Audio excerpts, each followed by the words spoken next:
Bonjour, bienvenue sur ma chaîne Mode Beauty. On se retrouve aujourd'hui pour une nouvelle vidéo et ça va parler des dépenses du mois d'avril. Est-ce que j'ai beaucoup dépensé ce mois-ci et en quoi ai-je dépensé?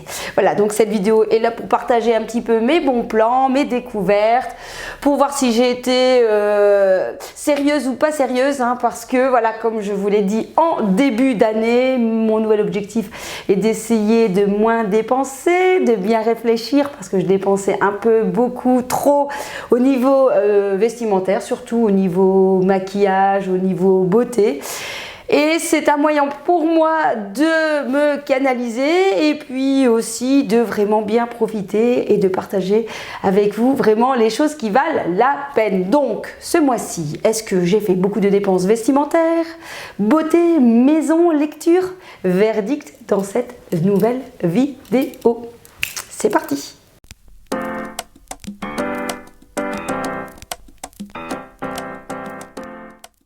Alors, on commence par les vêtements et je peux vous dire que l'arrivée des beaux jours a fait un petit peu plus de ravages dans mon dressing. Alors, ce mois-ci, j'ai fait quand même quelques petites dépenses, mais pas que. Au niveau vestimentaire, et comme je vous l'ai dit le mois dernier, je suis tombée en love, en amour pour la marque Sézane que je découvre, hein. Voilà, je découvre après tout le monde, mais bon voilà. C'est une marque française assez éthique avec des matières très nobles, cachemire, coton, lin, etc. Et voilà, comment vous dire, j'adore leur collection, ce n'est pas donné. Mais du coup j'essaie de trouver un petit peu sur Vinted, même si ça reste encore assez cher, comme je vous l'avais dit dans mes autres vidéos, notamment la vidéo Vinted. Et le premier achat que je me suis fait, qui n'est pas un achat parce que j'ai vendu pas mal de vêtements sur mon Vinted, donc ça m'est revenu à 0 €, et bien c'est ce magnifique sweat que j'adore, où il est marqué demain. J'aime beaucoup, reviens par ici, lumière. J'aime beaucoup l'association de couleurs. En fait, je me suis rendu compte en faisant mon dressing, en faisant mon tri, qu'il y avait certaines couleurs que je n'avais pas et qui finalement me convenaient très bien. Voilà, notamment tout ce qui est couleur un petit peu vieux rose, pêche. Et voilà, je suis vraiment en amour pour ce pull qui était au prix de 40 €. Donc c'était pas trop cher parce qu'en général ils sont beaucoup plus chers. Et que j'ai payé 0 € puisque j'avais de l'argent dans mon portefeuille Vinted. Je l'ai pris en taille S et il va parfaitement. Alors attention, sa taille bien et juste entre guillemets sur Sézane, j'avais un petit peu de doute. Voilà, donc en général pour les blouses je prends M qui est un taille 38 et c'est pile ma taille. Ici au niveau du sweat j'ai pris S et il me va parfaitement bien. Franchement il est trop canon. Donc ça c'est le premier achat que je vous présente. Deuxième achat qui n'en est pas un, encore une fois, hein, par mon portefeuille Vinted et toujours chez Sézane. Et je peux vous dire qu'elle fait fureur cette blouse qui est magnifique avec des petits cœurs rouges. Donc je l'ai pris en taille M qui correspond à un 38. Elle est juste trop canon. Je sais que lorsque je l'ai partagé sur Instagram, il y a des gens qui l'ont acheté parce qu'il y en avait plusieurs. Donc comment faire? Guettez chaque jour, mettez dans vos suggestions, dans vos enregistrements sur Vinted, par exemple blouse bleue Sézane. Allez voir chaque jour et vous risquez certainement de retomber sur cette petite pépite qui est vraiment magnifique, avec un jeans aussi un peu de cette teinte là, de cette couleur là, avec un gilet rouge, avec un gilet bleu, avec un gilet blanc. Et bien c'est juste trop canon. Elle est vraiment intemporelle, je l'adore, c'est une très belle qualité. Vraiment un grand coup de cœur pour cette blouse que je mets, je vais pas dire tout le temps parce que j'essaye de varier mes vêtements, surtout pour mes apparitions sur Instagram, mais clairement je le mettrai bien tous les jours cette petite blouse. Donc vraiment canon. D'ailleurs Sézane, moi je trouve quand même une mention spéciale sur les blouses. J'étais pas blouse avant de connaître Sézane. Voilà, je n'étais pas blouse avant, mais depuis que je connais Sézane, j'avoue que j'ai dans mon panier quelques blouses que je me ferai bien plaisir, mais voilà, je me retiens, même si j'ai de l'argent encore dans mon portefeuille, comme je vous dis, parce que je me dis que J'essaye vraiment de me conscientiser sur mes achats. J'ai acheté la blouse à pois le mois dernier. J'ai acheté celle-ci. Je me dis que si je peux attendre, bah voilà, chaque mois une blouse, bon, ça reste encore raisonnable, hein, on va dire ça comme ça. Voilà, canon, franchement, elle est trop canon cette blouse-là. Ensuite, toujours sur Vinted, j'ai trouvé cette magnifique robe Pro Mode qui est vraiment mais comme neuve. Pour vous raconter l'histoire de cette robe, je regarde un post qui passe sur Instagram et je tombe en admiration devant l'imprimé. En fait, j'aime beaucoup l'imprimé de cette robe et je demande donc à la fille de quelle marque provient cette robe. Elle me dit ancienne collection Pro Mode. Et donc voilà, j'ai tapé sur Vinted, robe fleurie, Pro Mode, j'ai mis un peu voilà, les couleurs qu'on pouvait trouver et je suis tombée dessus. Voilà, j'ai un coup de chance, je suis tombée dessus et je l'ai payé 12 € les gars, 12 € la robe. Pro Mode en général c'est quand même, on peut être quand même aux alentours d'une 50aine d'euros la robe, donc 12 € ça vaut vraiment trop le coup. Et ça avec une veste en jeans ou une veste en simili-cuir ou une veste en cuir pour le printemps, c'est juste trop canon. Donc la veste en jeans, cette petite robe et des petites baskets blanches, je peux vous dire que c'est nickel. Donc clairement Vinted, il y a vraiment moyen de se faire vraiment plaisir. Je vous dis, c'est vraiment devenu mon magasin en fait. Il faut vraiment prendre le temps de voir comment ça fonctionne et il y a clairement moyen de se faire plaisir sans se ruiner. Ensuite, je passe à deux vêtements que j'ai achetés cette fois-ci. Ce n'est pas sur Vinted parce que parfois il y a des choses où c'est plus compliqué à trouver ou parce que j'estime que bon, avec les frais de port, tout ça, ça revient pas si intéressant que ça. J'ai acheté deux petits tops sur Zalando. Donc on a celui-ci couleur un peu rouille et j'en ai un couleur beige, mais voilà, je l'ai porté déjà, donc il est au sale. De la marque Only, j'ai dû payer 14 € je pense pour les deux. Très belle matière en coton, tout simplement parce que je n'aime pas, en tout cas, porter certains vêtements sans petit top en dessous. Par exemple, en dessous de ce sweat, j'ai un petit top. En dessous des blouses, souvent, je mets un petit top parce que, je sais pas, j'aime bien. Surtout ici, dans cette saison du printemps, il fait pas encore hyper chaud. J'aime bien avoir quand même quelque chose près du corps. Donc voilà, ce sont vraiment des basiques. Il existe en différentes couleurs, hein. Ça se vend par duo, hein. Vous avez aussi noir et blanc, je pense, ou bleu et beige. Enfin, je ne sais plus trop les couleurs. Voilà, moi, je suis partie sur ces teintes qui... je trouve me sied bien et qui seront passe-partout avec du blanc, du beige, du noir, voilà, des couleurs qui sont passe-partout. Donc ça, j'avais besoin de racheter parce que je me rendais compte que je tournais toujours autour du même. J'en ai un peu le style comme ça de Zara. En fait, je mets toujours le même parce que c'est couleur un peu beige et que c'est une couleur qui vraiment passe partout. Du coup, voilà, j'ai racheté deux petits tops. Donc si vous en cherchez, si vous aimez bien vous aussi mettre quelque chose en dessous de certains vêtements, bah, je vous les recommande. Ils sont vraiment de très bonne qualité. Par contre, attention, j'ai pris en taille M et ça taille pas très grand. Voilà, c'est pile ma taille. On va dire, je suis un bon 38, voire un limite petit 40. Hein, j'ai un petit peu grossi. Donc attention, ça taille un peu plus petit. Donc si vous hésitez, vous pouvez prendre une taille au-dessus. Et là, je pourrais vous mettre les références en barre d'infos.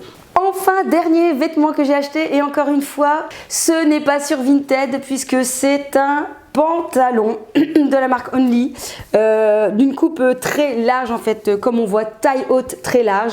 J'avais essayé ce genre de pantalon il y a quelques mois. Je ne revenais pas que ça pouvait m'aller en fait, moi qui garde toujours le même style de pantalon slim, voilà, vous voyez, près du corps qui marque la silhouette. Je ne pensais pas que ce modèle-ci pouvait m'aller. J'en avais testé un, mais il était un peu limite, je me sentais un peu serré, la taille au-dessus ça n'aurait pas été, donc du coup j'avais pas craqué. Et celui-là me va parfaitement, donc je suis trop contente. En plus, il y avait une promotion donc chez Only, donc la petite information. Si vous allez chez Only, vous installez l'application Only Store sur votre téléphone et ça vous donne droit à, je sais plus quel pourcentage, mais enfin moi le jeans qui était à 49 €, je l'ai eu à 39 €, j'ai eu 10 € de réduction, donc je trouvais que ça valait le coup. Un jeans donc version stretch, j'essaierai de voir si je sais vous mettre la référence en barre d'infos, bien sûr je vous mets la photo là portée comme ça vous voyez ce que ça donne, mais clairement je n'en revenais pas et j'ai eu beaucoup d'éloges sur ce pantalon. Donc un seul conseil, de temps en temps, osez essayer un autre modèle, même si dans votre tête vous vous dites non, c'est clairement pas pour moi, c'est pas pour moi. Essayez et peut-être que vous allez être comme moi surpris de vous dire mais c'est pas si mal quand même, hein. Donc voilà, pantalon only et c'est tout pour mes dépenses vestimentaires. Bon, finalement, quand on fait le compte, j'ai pas tant dépensé que ça puisque grâce à Vinted, eh bien, j'ai pu racheter le sweat, la blouse pour 0 €. Donc, on limite les dégâts. Alors, ce mois-ci, pas d'achat beauté, maquillage, soins. Je n'en avais pas besoin. Du coup, j'ai acheté des livres. Oups, je crois que j'ai acheté des livres. Alors, ce mois-ci, ouais, j'ai fait quelques razzias au niveau livres. Alors, bien sûr, je ne les ai pas tous lus. Et donc, je vais vous les présenter et je vais vous expliquer un petit peu. Donc, j'ai acheté celui-ci, Magicien du quotidien d'Olivier Clerc, en suivant un podcast sur Spotify, donc Métamorphose, hein, je vous en avais parlé, c'est vraiment une magnifique découverte ces émissions sur Spotify.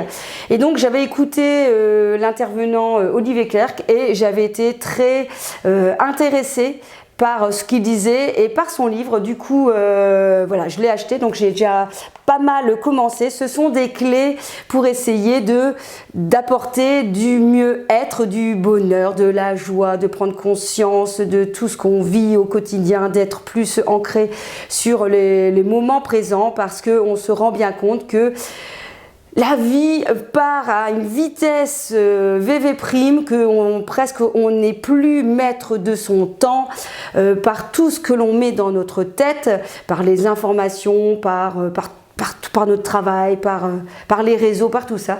Et c'est un livre en fait qui permet de donner des clés pour ancrer sur l'instant présent.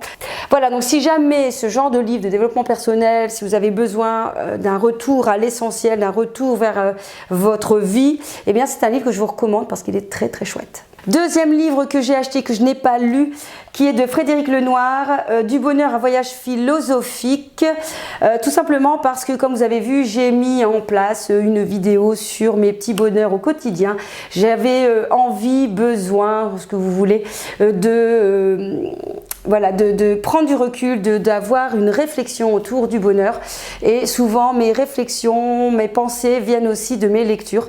Voilà, c'est pour ça que j'avais acheté ce livre que je n'ai pas encore lu, donc je ne pourrais pas vous en dire quelque chose. Je sais juste que voilà, que Frédéric Lenoir, c'est quand même quelqu'un de très connu dans le milieu et qu'il a une très bonne réputation, donc je pense qu'à mon avis, ce livre sera parfait.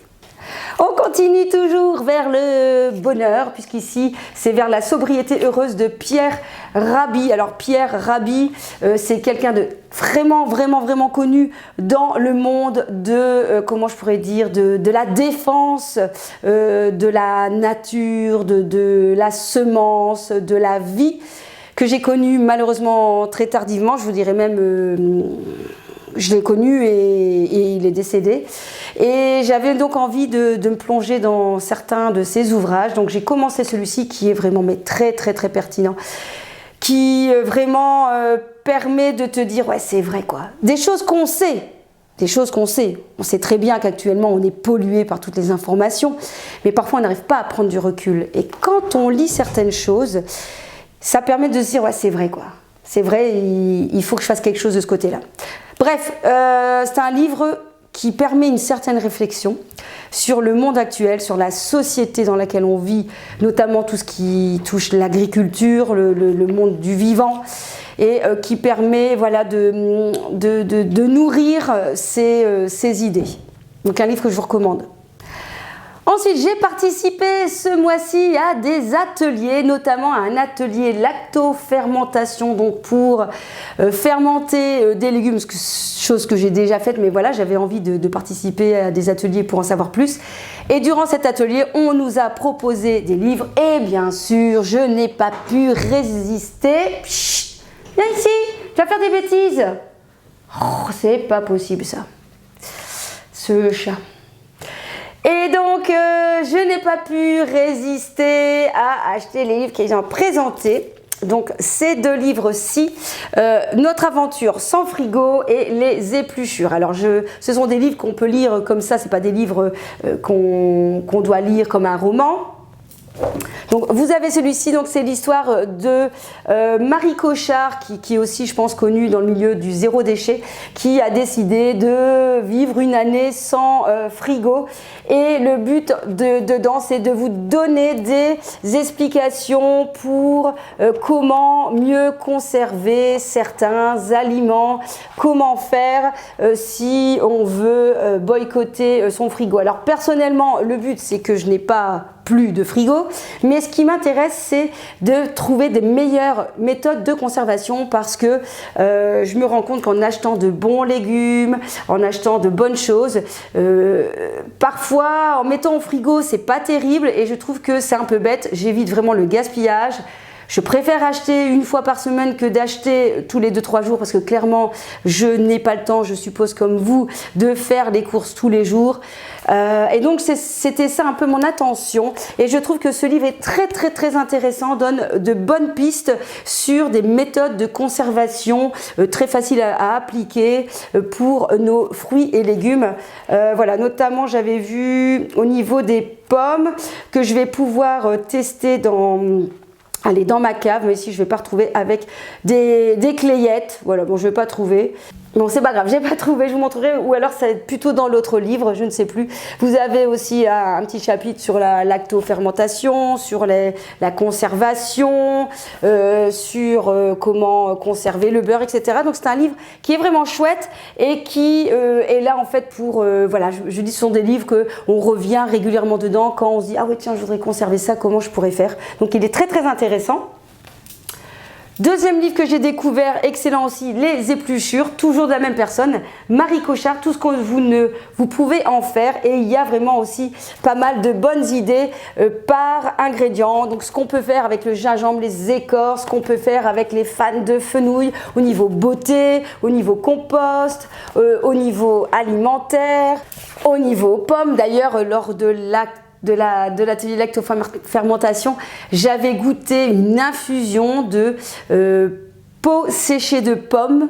C'était une dinguerie, il faut d'ailleurs que je le refasse, sauf qu'ici voilà, on n'est plus en saison des pommes, donc on va devoir attendre, mais j'ai trouvé ça mais trop bon. Donc un livre très intéressant aussi si vous avez envie d'aller un peu plus loin et de vous dire mais qu'est-ce que je fais de tous mes épluchures. Bien sûr, je peux les donner aussi aux poules, ça fonctionne très bien.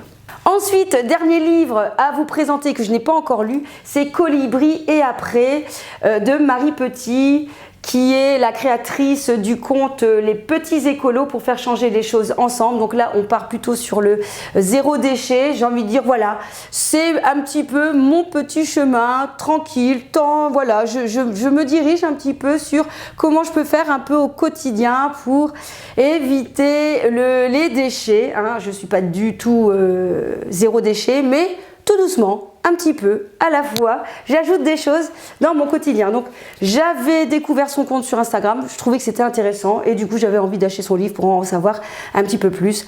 Donc je ne l'ai pas encore lu, donc je ne pourrais pas vous en dire plus. Voilà, c'est tout pour mes livres, c'est quand même pas mal. On va passer maintenant à la dernière catégorie qui concerne la maison. Est-ce que j'ai fait des dépenses à la maison ? Alors première dépense, enfin c'est pas dans l'ordre, mais enfin première dépense que j'ai acheté pour la maison. Si vous me suivez sur mes comptes Instagram ou même maintenant un peu sur Facebook, j'ai mis en place, voilà, j'ai de plus en plus envie d'essayer les potagers. Du coup, j'ai acheté un nouveau pot sur pied parce que c'est vraiment le truc le plus facile, je trouve, pour commencer. Donc si jamais vous voulez commencer, que vous avez un peu peur de vous lancer, je trouve que vraiment les trucs sur pied, ça permet en fait de délimiter les zones. On se sent moins envahi en se disant, oh mon Dieu, par où je commence. Je trouve que ça permet vraiment de se limiter et que c'est plus facile à entretenir. Et donc j'avais envie d'un pot près de la maison avec tout ce qui était aromatique, donc tout ce qui est persil, basilic, romarin, estragon, ciboulette, etc. Et donc j'ai installé ce pot. Il y avait au Brico, si vous habitez la Belgique, ils font souvent des réductions le week-end et je crois que j'avais payé 10%, il y avait 10% ou 15% de réduction. J'ai payé 60 € ce pot qui est vraiment très bien avec un système d'eau qui permet de savoir s'il faut rajouter de l'eau, etc. Ça se monte mais hyper facile et voilà, il est juste à côté. Je trouve qu'il est assez design. C'est un matériau qui normalement va tenir le temps. Vous pouvez avoir le même système en bois, mais parfois en bois il faut l'entretenir un minimum pour que il passe l'hiver si vous ne voulez pas le rentrer. Et je trouvais vraiment très bien. Donc voilà, ça c'est mon premier rachat pour la maison, pour tout ce qui est côté jardin. Ensuite, ce que j'ai acheté aussi pour la maison, parce que ça y est, on est parti dans tout ce qui est brocante. J'ai acheté d'abord un joli panier pour aller faire mes courses, parce qu'en fait, vous allez me dire, j'ai déjà des paniers, mais ce qui m'embête parfois quand je vais chercher mes légumes, c'est que le panier est un peu mou et en fait, ça tient pas, les légumes tiennent pas bien parfois dans mon panier, ça part tout en cacahuètes, c'est parfois casse-pied. Et finalement, en allant à la brocante, je suis tombée sur ce panier bien rigide pour mes légumes et surtout j'ai payé 2 €, sachant que les paniers c'est super cher. Alors après je ne sais pas d'où il vient, c'est peut-être pas un panier qui va être hyper solide, mais voilà, pour 2 €, je me suis dit il fera ce qu'il fera et ce sera parfait lorsque j'irai à la ferme, notamment cet après-midi. C'est le jour de la ferme aujourd'hui. Et puis, dernière chose que j'ai acheté, j'ai craqué pour une très grosse bassine pour mettre dans mon jardin parce que j'avais déjà vu des idées de conception avec cette bassine. Alors, je vais voir encore ce que je vais faire. Soit je pars sur une bassine aquatique pour avoir un petit plan d'eau, ça peut être sympa, mais il faut que je vois comment on gère cette affaire-là. Ou soit c'est une bassine pour mettre des fleurs dedans. Mais en ce moment, encore une fois, est-ce que c'est parce que je vieillis les gars? J'ai envie de retourner à des trucs un peu plus vintage, voilà. Allez savoir pourquoi, mais c'est ce que je ressens, c'est ce que j'ai besoin actuellement et je trouvais que ça peut être sympa. En tout cas, c'est vrai que j'ai toujours adoré le mélange de vintage et de moderne et voilà. Donc là, l'inspiration était là, la bassine était là, j'ai payé 20 €. Il va falloir que je l'entretienne, je vais mettre de l'anti-rouille et de l'émérite, un truc comme ça, mon compagnon sait mieux que moi, pour vraiment faire en sorte que ça ne bouge pas et que c'est bien protégé. Et puis ensuite je pourrai le préparer, mais à mon avis ce sera plus pour cet été. Il faut que je me plonge là-dedans pour savoir un peu comment faire. Je partirai plus sur un aquatique, mais il faut que je vois un peu comment gérer. Je pense qu'il faut certainement mettre des plantes qui drainent parce que voilà, l'eau va stagner, donc il faut que je vois un peu comment ça fonctionne. Voilà, c'est tout pour mes achats, je pense. Oui, c'est tout, c'est déjà pas mal. J'espère en tout cas que cette vidéo vous aura plu, vous aura inspiré. On se retrouve dans une prochaine vidéo, si vous voulez bien. N'hésitez pas quand même à m'encourager, ça me fait trop plaisir. Et puis, à très vite. Kiss, kiss.